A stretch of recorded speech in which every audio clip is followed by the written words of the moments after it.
નમસ્કાર વિદ્યાર્થી મિત્રો, ફરી એકવાર વિમલા ઓનલાઈન ઈ ક્લાસમાં આપનું સ્વાગત છે. આપણે BSM 3 CC 304 એમાં આર્મ્સ એન્ડ ધ મેન એના વિશે વાત કરતા હતા. એમાં આપણે લેખકનો પરિચય, જે GB શો છે જ્યોર્જ બર્નાર્ડ શો, એના લિખિત આપણું જે ડ્રામા પ્લે છે આર્મ્સ એન્ડ ધ મેન, એમાં લેખક વિશે થોડુંક લેખકનો પરિચય જોયો, આપણે કેરેક્ટર જોયા. હવે આમાં આપણે આગળ જોઈએ તો શું વાત છે આગળ એક્ટ વાઇઝ. તો introduction. Arms and the man એક એવું નાટક છે જે જ્યોર્જ બર્નાર્ડ શો દ્વારા લેખિત છે અને એને પબ્લિશ કરવામાં આવ્યું હતું 1894માં. Its title comes from Virgil's Aeneid in Latin. Latin ભાષામાં એનું ટાઇટલ છે. બર્નાર્ડ શો જાતે જ એના નાટકના શીર્ષક વિશે આર્મ્સ એન્ડ ધ મેન, જે ડ્રાયડનના રોમન કવિ વર્જિલના એનીડની શરૂઆતની પંક્તિઓના અનુવાદમાંથી લેવામાં આવ્યું છે. ડ્રાયડનના અનુવાદમાં તેની શરૂઆતની પંક્તિઓ આ પ્રમાણે આવે છે. The play was first produced 1898. આ નાટકની પ્રથમ રજૂઆત 1898માં થઈ. It's an anti romantic comedy and humorous play. આ એક એન્ટી રોમેન્ટિક પ્રકારની કોમેડી છે અને એક હાસ્યાસ્પદ નાટક છે, જેમાં એવું કહેવાય છે કે શસ્ત્રો અને માણસોનું હું ગાન કરું છું કે જેમને નસીબ અને જૂનોના નિષ્ઠુર તિરસ્કાર દ્વારા ફરજ પડી છે. આ પંક્તિમાં બર્નાર્ડ શોને તેના નાટકના શીર્ષક માટે સૂચન થયું હતું અને તેની પસંદગી એ સુખદ રીતે સાબિત થઈ. તેના દ્વારા નાટકની તકનીકી ખાસિયતની રજૂઆત થાય છે. રોમન મહાકવિ દ્વારા શબ્દ પ્રયોજવામાં આવ્યો હતો, તે છે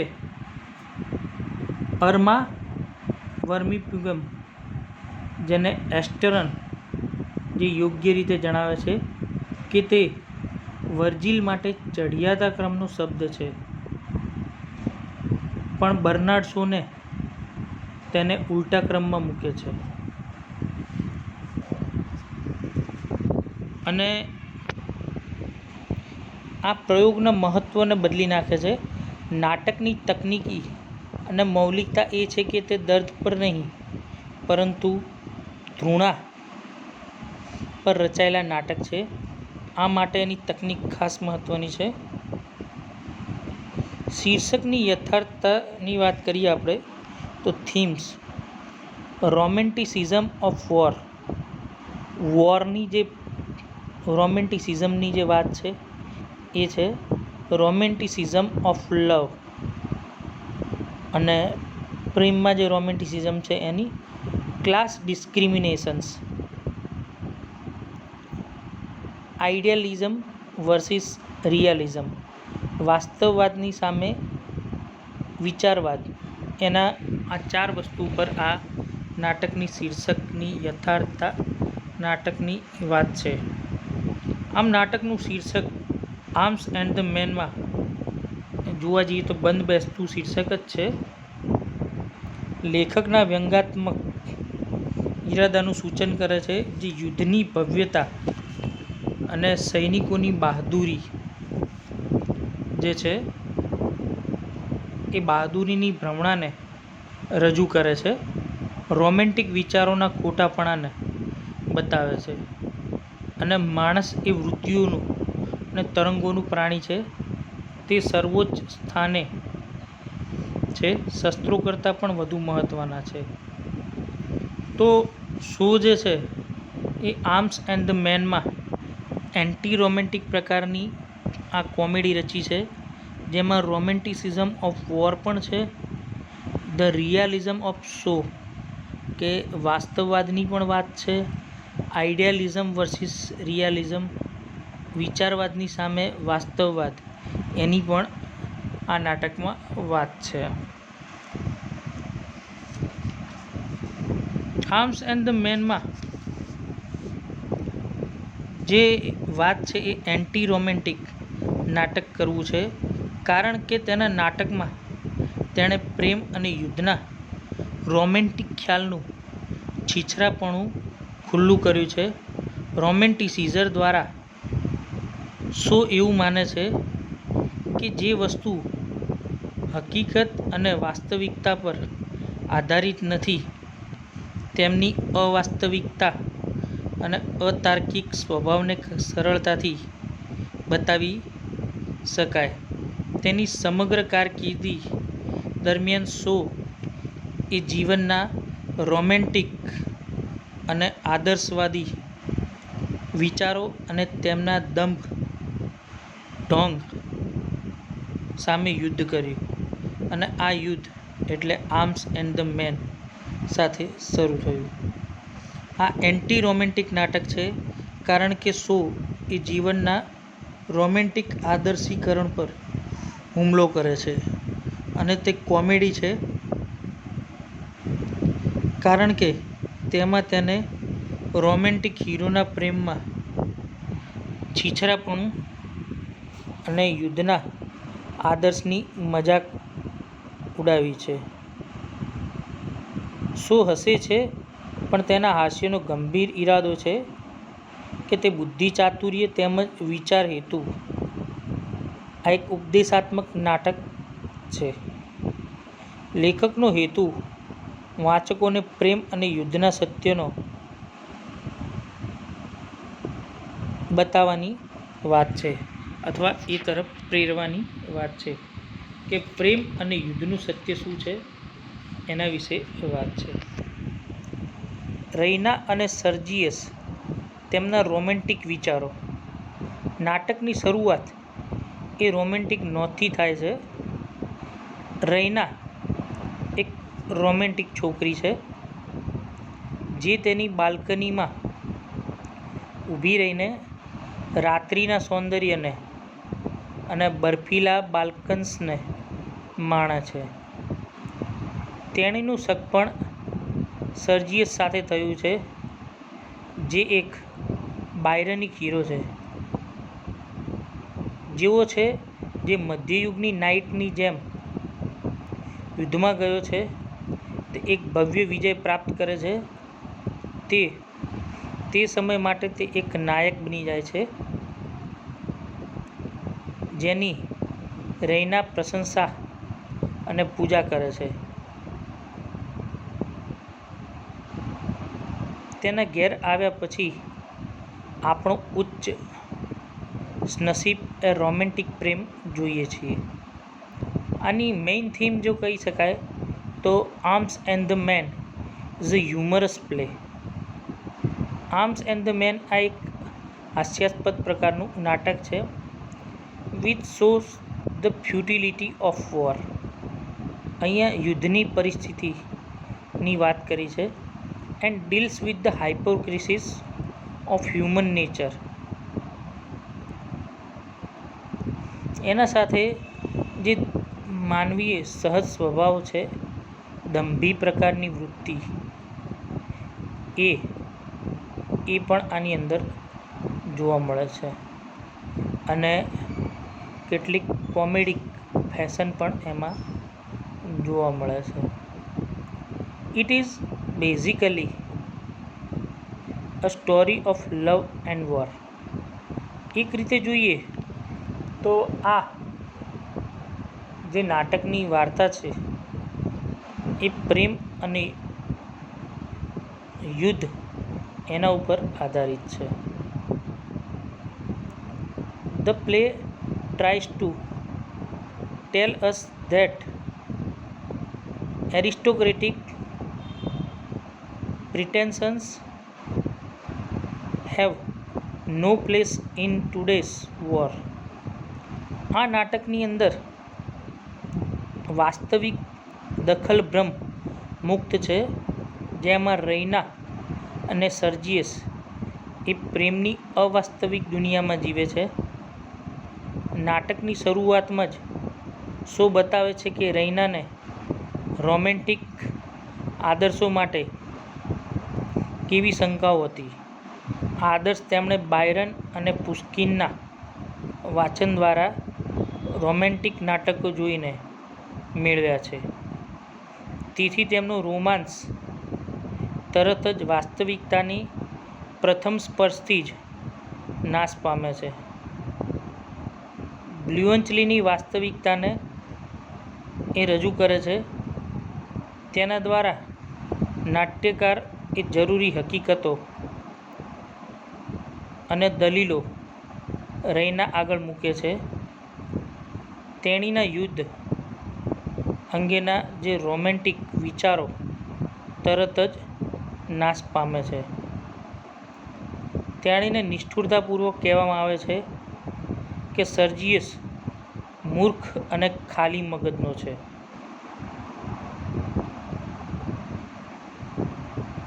અને તેની રેજિમેન્ટ લગભગ આત્મહત્યા કરી પણ પિસ્તોલ આગ ચૂકી ગઈ છે.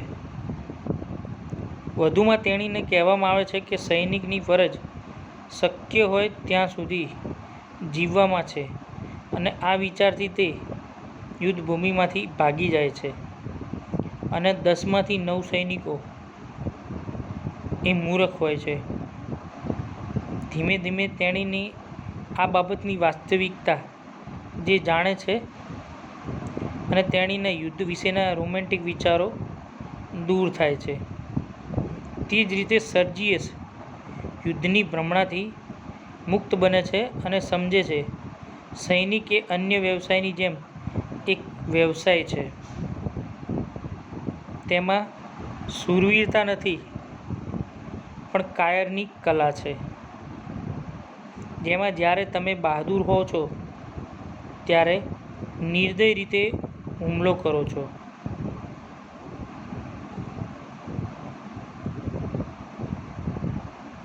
The play tries to tell us that aristocratic and pretensions have no place in today's wars.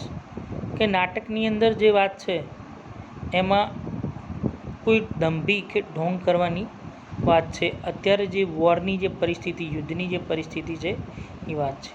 The brave is not the one who is rich and belongs to a noble family, but the one who fights with a big heart in the battlefield. બહાદુરો એ કાયર નથી હોતા.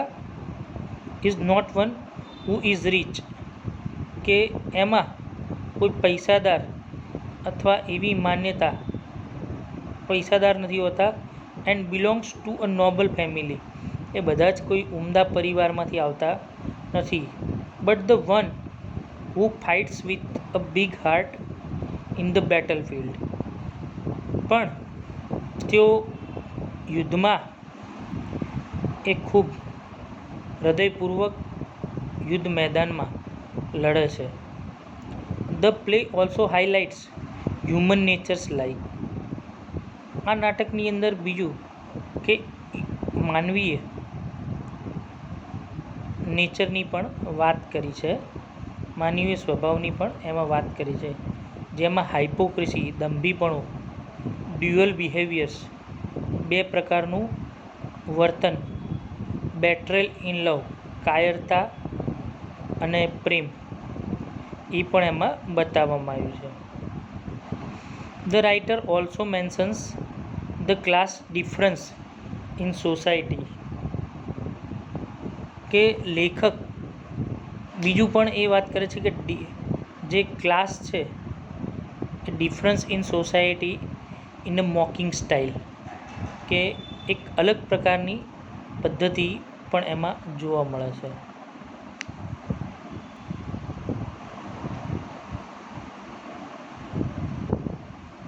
The play was one of shows first commercial success. આ નાટક જે છે એ શોનું સૌથી પહેલું એ વ્યવસાયિક દ્રષ્ટિએ સફળ થયું છે. He was called on to stage after the curtain where he receives enthusiastic applause. આ નાટકમાં પડદાની પાછળ જે કંઈ વાતો છે એ બધી સહિષ્ણુતાની રીતે બતાવવામાં આવી છે. Deals with anti romantic view of life. અહીંયા એન્ટી રોમેન્ટિક પ્રતિનાયક તરીકે પણ બતાવવામાં આવ્યું છે. Plot overview act 1. It is a November 1885 during the Serbo Bulgarian war. આ નવેમ્બરની 1885ની નવેમ્બર મહિનાની વાત છે. એ દરમિયાન સર્બિયન અને બલ્ગેરિયન આ બે આર્મીઓ વચ્ચે યુદ્ધ ચાલતું હતું. A Serbian officer enters into Raina Petkoff's room by climbing the water pipe to her balcony. એ સમય દરમિયાન એક સર્બિયન અને સ્વિઝનો રહેવાસી એવો સર્બિયન આર્મી ઓફિસર જે રૈનાના રૂમમાં એક પાણીની પાઇપ દ્વારા એની બાલ્કની ઉપર ચડીને આવે છે. Raina saves the officer and the Russian officer leaves. રૈનાને એ પોતાને બચાવવા માટેની વાત કરે છે અને રશિયન ઓફિસર એ ત્યાંથી દૂર થઈ ગયો હોય છે. Raina amuses that the officer keeps chocolate instead of એમ્યુનિશન્સ.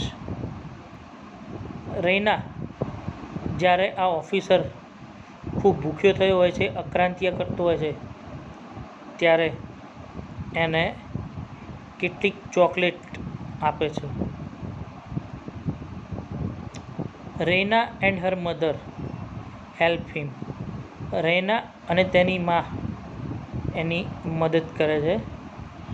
Two stay that night in their home. અને એને પોતાના ઘેર રહેવા માટે છૂટ આપે છે. Romanticism of war. So satirises the romantic notions about war. કે જે નાટક છે એની અંદર શોએ કેટલાક કટાક્ષ કર્યા છે અને કટાક્ષ દ્વારા એણે અમુક બાબતોમાં વાત મૂકી છે. From Shaw's opinion reaction soldiers need not be patriotic to fight for country. Shaw એનો વિચાર રજૂ કરે છે કે અહીંયા જે સૈનિકો છે એ માત્ર દેશદાજ માટે જ નહીં, કે પોતાના દેશદાજ કે પોતાના શહેર માટે જ નહીં, દેશ માટે જ નહીં, પણ બીજા પણ કેટલાક કારણસર એ લડાઈ કરે છે, યુદ્ધ લડે છે. So wants to put realistic view about war to the audience and readers. Shaw એવી વાત કરે છે કે વાસ્તવિકતામાં યુદ્ધ જે છે એક એવી પરિસ્થિતિ છે કે જેમાં ઓડિયન્સ, વાચકો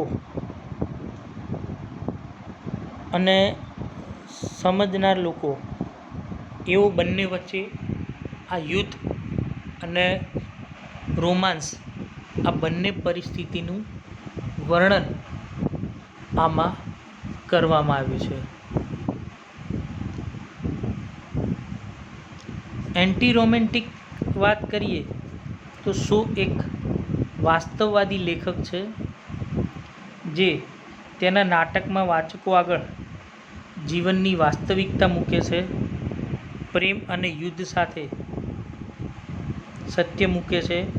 તેનો હેતુ લોકોને તે અંગે વિચારતો કરવાનો હતો, સમજાવવાનો હતો.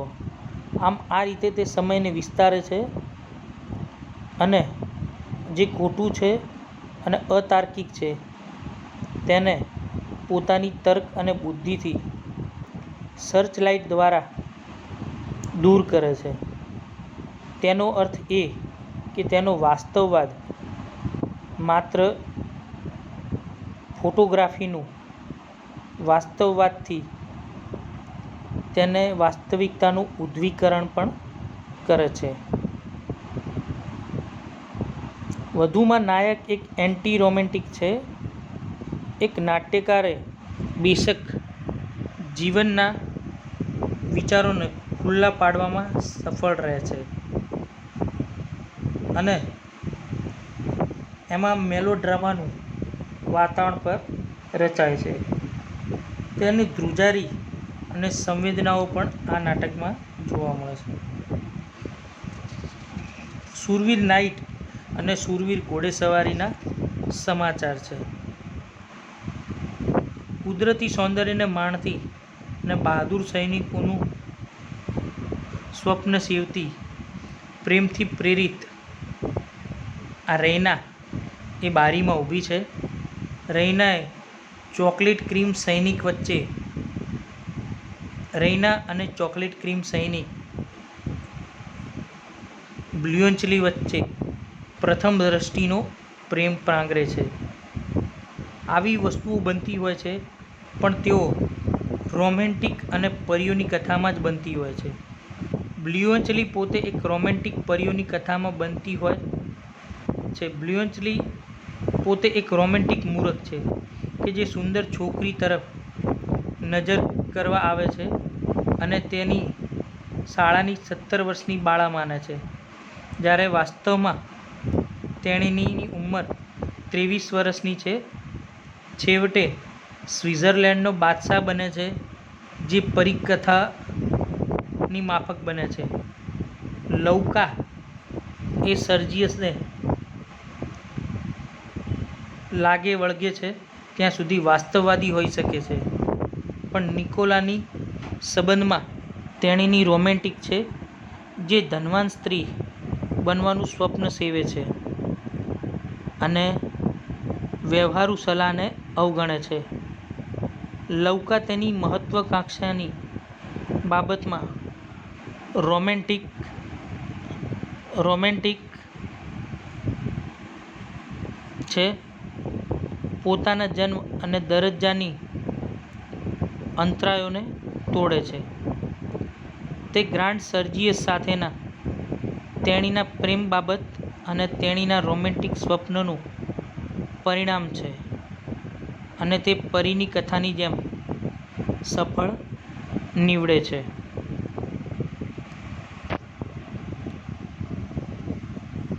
The two types of themes, arms and the man, are to love and war, and these two themes have been welded into single whole and great skill. અહીંયા બે પ્રકારની થીમ બતાવી છે. રૈના રોમાન્સ ઓફ વોર કે જે યુદ્ધની પરાકાષ્ઠાને જાણે છે. રિયાલિસ્ટિક એટીટ્યુડ ટાવર્ડ્સ વોર, વાસ્તવવાદની પણ અહીંયા વાત છે કે આર્મ્સ એન્ડ મેનમાં રૈના એ યુદ્ધનું રોમાન્સ અને યુદ્ધ પ્રત્યેનો વાસ્તવિક વલણની પણ વાત એમાં બતાવી છે. એ સિવાય એમાં એના વિચારોની પરિમિતતા પણ એમાં બતાવી છે કે જ્યારે પેલી લૌકા એ સર્જિયસ સેરેનોફ જે છે એ સર્જિયસ સેરેનોફ જ્યારે યુદ્ધમાંથી પાછો ફરે છે અને આ લૌકાને જુએ છે, જે લૌકા એ કેથરીન પેટકોક અને મેજર પેટકોકના ત્યાં નોકરાણી છે. તે ખૂબ જ સુંદર છે અને એક વ્યવહાર દક્ષતા એનામાં છે, જેના લીધે એને એવી ઈચ્છા છે કે તે પોતે ઉચ્ચ શ્રીમંત વર્ગના વ્યક્તિ સાથે લગ્ન કરે અને ત્યાં આગળ જ સ્થાયી થાય. એટલે રૈનાની જેમ રૈનાને એ સાઈડમાં કરીને એ પોતે આ લૌકા, જે એને ઉચ્ચ કોટીનો પ્રેમ કરવાને બદલે એ માત્ર દંભી અને જે કહેવાય કે લાલચમાં આવીને પેલા નિકોલા, જે પુરુષ નોકર છે, એની સલાહને સતત અવગણે છે અને એનાથી દૂર થઈને એક અલગ અને સ્વતંત્ર વિચાર રજૂ કરીને પેલા સર્જિયસને પોતાની તરફ આકર્ષવાનો એ પૂરેપૂરો પ્રયત્ન કરે છે. સર્જિયસ સેરેનોફ જે છે, એ સર્જિયસ સેરેનોફ પણ એ આ રોમેન્ટિસિઝમ ઓફ વોરમાં એકદમ અલગ પ્રકારનું જે કહેવાય એ માને છે. જ્યારે બ્લ્યુઅન્ચલી જે છે, એ બ્લ્યુઅન્ચલી એ યુદ્ધની પરિસ્થિતિને એ નકારે છે. બ્લ્યુઅન્ચલી કહે છે પેલી રૈનાને કે યુદ્ધ જેવી કોઈ ખરાબ પરિસ્થિતિ નથી, યુદ્ધમાં કશું જ રાખ્યું નથી, યુદ્ધમાં કેટલાય દિવસો સુધી એકની એક જગ્યા ઉપર રહેવાનું, ત્યાં પડી રહેવાનું, બંદૂકના દારૂ ગોળા અને એની સાથેનું જીવન, સૈનિકો કેટલાય કિલોમીટર, કેટલાય માઇલો, કેટલાય યોજન દૂર દૂર સુધી ચાલવાનું અને દુશ્મનોનો પીછો કરવાનો, આ બધી એક સમય બગાડવાની એક પરિસ્થિતિ છે, એવું એનું દ્રઢપણે માનવું છે. બ્લ્યુઅન્ચલી એ આ બધી જ વાત પેલી રૈનાને સમજાવે છે. રૈના એ પહેલાં તો આ બધી વાત સમજતી નથી, પણ થોડા સમય પછી એ તમામ વાતને સમજીને એ આ યુદ્ધની વિચારોને પોતાના મગજમાંથી દૂર કરે છે અને આ ચોકલેટ ક્રીમ સોલ્જર એવા બ્લ્યુઅન્ચલીના પ્રેમમાં પડે છે. આ બાજુ કેથરીન પેટકોક અને મેજર પેટકોક, સર્જિયસ સેરેનોફ, એ બધા જ આના લગ્ન માટે ઉતાવળ કરી રહ્યા છે, પણ સર્જિયસ સેરેનોફને જ્યારે લૌકા સાથે પ્રેમ કરતા જોઈ જાય છે, ત્યારે બધી જ પોલ ખુલ્લી પાડે છે અને રૈના એ આ બ્લ્યુઅન્ચલીને પ્રેમમાં છે અને રૈના એ સર્જિયસ સેરેનોફ સાથે સગાઈ તોડી નાખે છે. અને આ પ્રકારે આ રોમેન્ટિસિઝમ ઓફ વોરમાં ઉચ્ચ કોટીના પ્રેમની વાત થઈ છે કે યુદ્ધની પરિસ્થિતિ એ ખૂબ સામાન્ય છે, પ્રેમ એ સાચી વાત છે, એવું પણ એક રીતે સમજાવે છે. મિત્રો, હવે પછીના લેક્ચરમાં આગળ વાત કરીશું. Thank you very much.